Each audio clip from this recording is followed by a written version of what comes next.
ভারত মাতা কি। সম্মানীয় ভারত সরকারের মাননীয় রাষ্ট্রমন্ত্রী, বালুরঘাটের লোকপ্রিয় সাংসদ, আমার সতীর্থ বিশিষ্ট শিক্ষাবিদ, রীতি অধ্যাপক ডক্টর সুকান্ত মজুমদার, বিধানসভায় আমার colleague,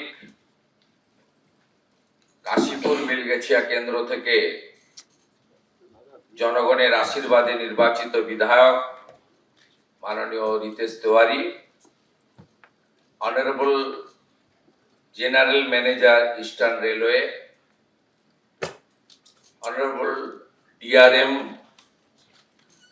and other officials from various central government organizations, I would like to convey my best wishes on this meaningful occasion.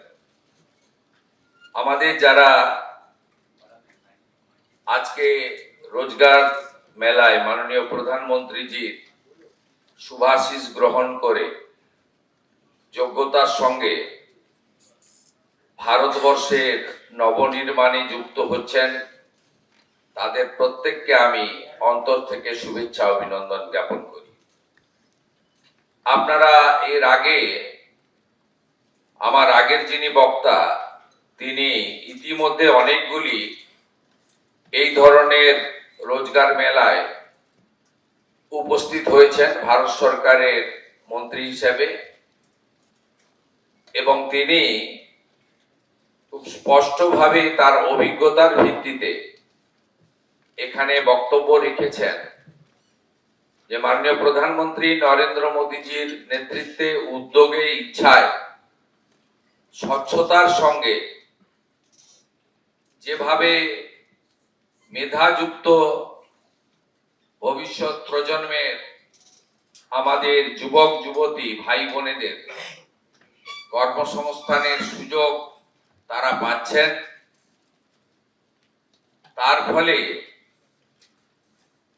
আমাদের ভারত সরকারের মাননীয় প্রধানমন্ত্রীর নেতৃত্বে যে স্বপ্ন, যে দিশা, যে নিষ্ঠা এবং যে দায়িত্ববোধ ইতিমধ্যে তা সব জায়গায় সমাদৃত হচ্ছে এবং প্রশংসিত হচ্ছে। আমি ভারত সরকারের কাছ থেকে আমন্ত্রণ পেয়েছিলাম রাজ্যের মুখ্যমন্ত্রী হিসেবে এই অনুষ্ঠানে অন্যতম অতিথি হিসেবে উপস্থিত থাকার। আমি সেই আমন্ত্রণ গ্রহণ করে এখানে আপনাদের কাছে দু চারটি কথা নিবেদন করতে চাই। বর্তমান সরকারের সময়কালে আগামী দিনে সরকারি স্তরে বা সরকার পোষিত বিভিন্ন সংস্থায় নিয়োগের ক্ষেত্রে আমরা কি চিন্তা ভাবনা করছি। ইতিমধ্যে আপনারা জানেন আমাদের খুব বদনাম হয়ে গেছে পশ্চিমবঙ্গের। Teacher recruitment scam, municipal recruitment scam, high court supreme কোর্টের হস্তক্ষেপ, 26,000 শিক্ষক শিক্ষিকা শিক্ষাকর্মীর চাকরি বাতিল, সব মিলিয়ে বিগত দিনে পশ্চিমবঙ্গে রিক্রুটমেন্ট সংক্রান্ত বিষয়ে আমাদের যে অভিজ্ঞতা হয়েছে, তার ফলে শিক্ষা, সংস্কৃতি, আধ্যাত্মিক চেতনার, আমি মনে করি ভারতবর্ষের অন্যতম রাজধানী কলকাতা তথা পশ্চিমবঙ্গের অনেকটা ক্ষতি হয়ে গেছে। আমি আপনাদের একটা জিনিস স্মরণ করাতে চাই, পরীক্ষা কেন্দ্রগুলিও এমন ভাবে কলুষিত হয়েছে যার ফলে eastern rail, south eastern rail বা আমাদের নর্থ ফ্রন্টিয়ার রেলওয়ে, তারা তাদের এক্সাম গুলো পশ্চিমবঙ্গে করাচ্ছিলেন না, পশ্চিমবঙ্গের যুবক যুবতীরা সুযোগ পাচ্ছিলেন, সেন্টারগুলো হচ্ছিল উড়িষ্যা, আসাম, বিহারে। এই জায়গা থেকে আমাদের এই প্রিয় বঙ্গভূমি পশ্চিমবঙ্গকে বের করে আনতে হবে।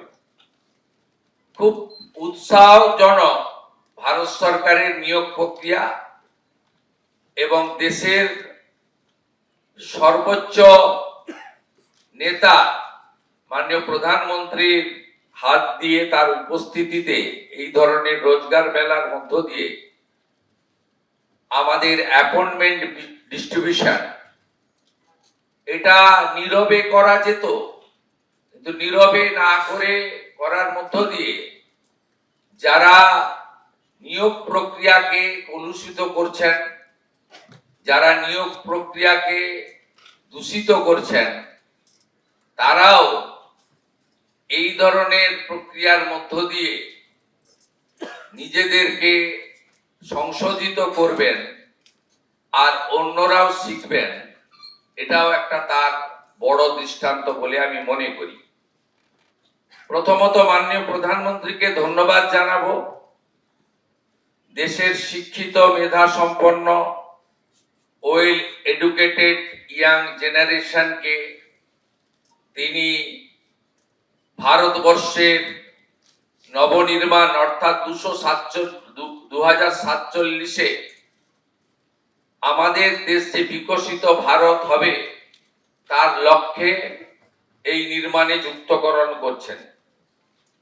দ্বিতীয়ত, আমরা সবাই জানি বিগত দিনে শিক্ষা অভিভাবকরা দিতেন জ্ঞানার্জনের জন্য। আধুনিক যুগে অভিভাবকরা শিক্ষিত করে তোলেন, আধুনিক শিক্ষায় শিক্ষিত করেন কর্মসংস্থানের একটা আশা বা স্বপ্ন নিয়ে। যে আশা বা স্বপ্ন এই পশ্চিমবঙ্গে বিগত কয়েক বছর ধ্বংস হয়েছে, সেই জায়গা থেকে ভারত সরকার তাদের আশা স্বপ্ন পূরণ করার জন্য নতুন প্রজন্মের, শিক্ষিত প্রজন্মের দিকে হাত বাড়িয়ে দিয়েছেন। এটাও একটা উল্লেখযোগ্য দিক।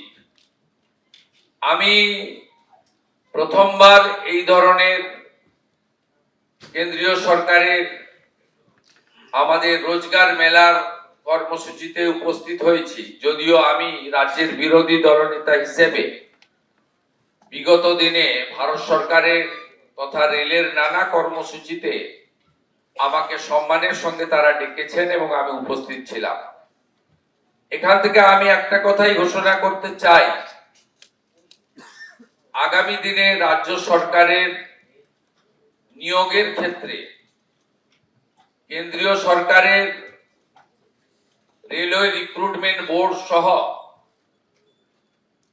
আধা সামরিক বাহিনীর নিয়োগ সহ কেন্দ্রের নানা সংস্থার নিয়োগের ক্ষেত্রে যে ধরনের সদর্থক উদ্যোগ এবং ভূমিকা ভারত সরকার নিয়েছেন, সেই দেখানো কর্মসূচিতে ডবল ইঞ্জিন সরকার পশ্চিমবঙ্গে কাজ করবে। এবং আমি ব্যক্তিগতভাবে মনে করি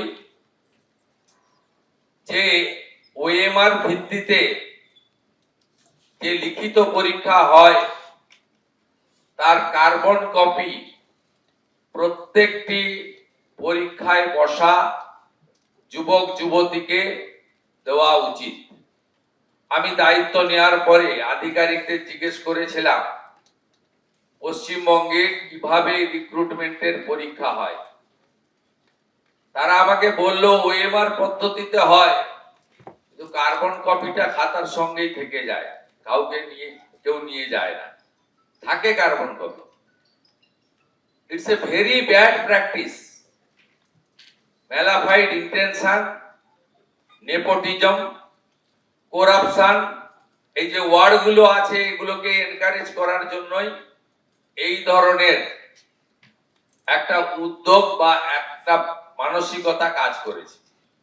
আমরা next 6 June all recruitment organisation of our state আমরা একটি সিম্পোজিয়াম করছি। যেখানে ভারত সরকারের রেলওয়ে রিক্রুটমেন্ট বোর্ড সহ তাদের রিক্রুটমেন্ট প্রক্রিয়াকে আমরা অ্যাকসেপ্ট করার চিন্তা ভাবনা করেছি এবং সেটা করব। If necessary will move A fresh recruitment policy in next budget session of our assembly. আমরা আগামী অ্যাসেম্বলিতে রিক্রুটমেন্ট পলিসির জন্য যে নতুন আইন করা দরকার সেটা করব। আমাদের উদ্দেশ্য থাকবে ওএমআর কার্বন কপি রিটিন পরীক্ষার আমরা যারা পরীক্ষায় বসবেন তাদের দেব, সে প্রভিশন আছে। আমরা রিটিন এক্সাম, একাডেমিক যে স্কোর এবং সাথে সাথে এখানে পশ্চিমবঙ্গে ওরালে ভাইবাতে ম্যাক্সিমাম নাম্বার রাখা হয়েছে। It's not good. ভাইবাতে মিনিমাম নাম্বার রাখা উচিত। এবং আপনারা আশ্চর্য হয়ে যাবেন, মানে বিদায়ী স্টেট গভর্নমেন্ট ডক্টর বাবা সাহেব আম্বেদকরের সংবিধানকে পর্যন্ত মানেনি। সংবিধানে ক্লিয়ার বলা আছে 100 পয়েন্ট রোস্টার মানতে হবে। এসসি এসটি এবং ওবিসি রিজার্ভেশন, সাথে ইডব্লিউএস এবং এক্সাম ক্যাটাগরি এবং ফিজিক্যালি চ্যালেঞ্জ, এই যে ব্যবস্থাগুলো আছে ওয়েস্ট বেঙ্গলে মানা হয়নি 100 পয়েন্ট রোস্টার। এর ফলে আমাদের SC ST originally OBC approved by the National OBC Commission, physically challenge এবং যে 10% ইডব্লিউএস অনারেবল প্রাইম মিনিস্টারের সময়ে লোকসভা এবং রাজ্যসভায় অ্যামেন্ডমেন্ট করে অধিকার দেওয়া হয়েছে, সেটাও ইগনোর করা হয়েছে ওয়েস্ট বেঙ্গলে। আমরা চাই স্বচ্ছতার সঙ্গে লিখিত পরীক্ষা, আমরা চাই একাডেমিকের মূল্যায়ন ইভ্যালুয়েশন, আমরা চাই 100 point roaster, 100% implementation, it's a mandatory as per hour constitution. আমরা চাই যে ওরালের নাম্বারটা একটু কম করে স্বচ্ছতার সঙ্গে যাতে আগামী দিনে রিক্রুটমেন্ট হয় এবং তার স্কোর রিক্রুটমেন্ট বোর্ড গুলো ওয়েবসাইটে দিয়ে দিতে পারে, হোয়াটসঅ্যাপ মেসেজ দিয়ে অ্যাপয়েন্টমেন্ট বা রিক্রুটমেন্ট না হয়। তাই আজকের এই মিনিংফুল অকেশন,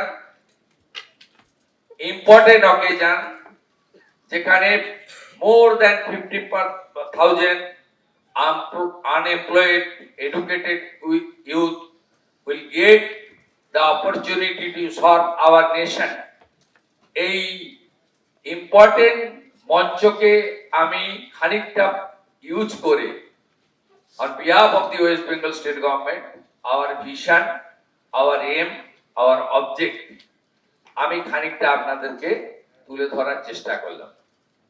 এবং আপনারা নিশ্চিন্ত থাকুন, under the great leadership of our prime minister, world leader, world most popular leader Narendra Modiji, বাকি 20টা রাজ্যে ডবল ইঞ্জিন সরকার যেভাবে চলছে সেভাবেই পশ্চিমবঙ্গের সরকার চলবে। ডক্টর সুকান্ত মজুমদার মহোদয় উল্লেখ করেছেন রেল এবং স্টেট গভর্নমেন্টের কোঅর্ডিনেশনের কথা, পড়ে থাকা প্রজেক্টের কথা, ল্যান্ডের কথা। আপনারা খুশি হবেন শুনলে, মাননীয় রেলমন্ত্রী mister Ashwini Vaishnavji 61 railway project railway board থেকে অ্যাপ্রুভ করেছেন। শুধু ল্যান্ডের জন্য আটকে ছিল, আমরা ল্যান্ড দেওয়ার জন্য ডাইরেকশন কনসার্ন ডিপার্টমেন্টকে দিয়ে দিয়েছি।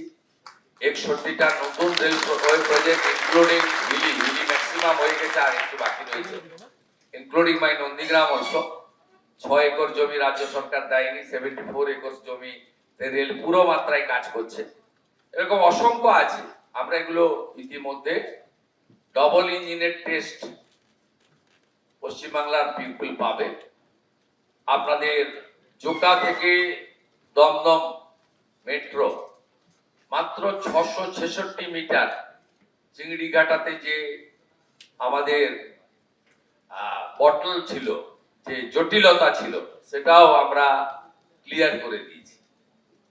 আমাদের এই রাজ্যে যে গুড অপরচুনিটি রয়েছে, এই অপরচুনিটিকে প্রপারলি ইউজ করে ডবল ইঞ্জিনের হাই স্পিডে আমরা ছুটবো একসঙ্গে।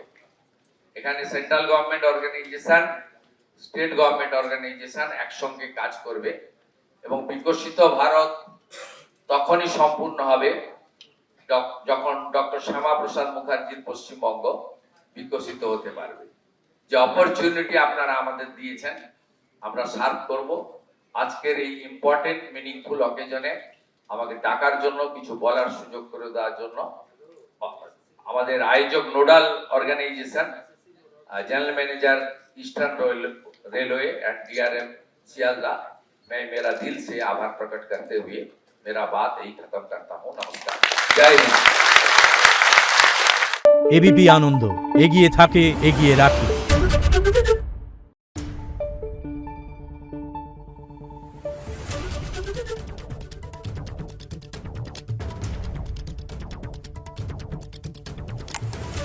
Thank you.